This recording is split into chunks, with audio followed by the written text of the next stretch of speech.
కళమారుతున్న జీవితం కలతలోకి జారెనా కలలు గన్న కనులకు నీటి చెమ్మ తగిలెనా వెలుతురైన ప్రతిదినం చూపుతోంద వేదన అందమైన బతుకున అలజడి చలరేగెనా ఏమిటి నీ పాపం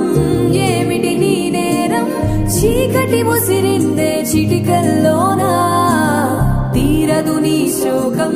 మారదు ఈ లోకం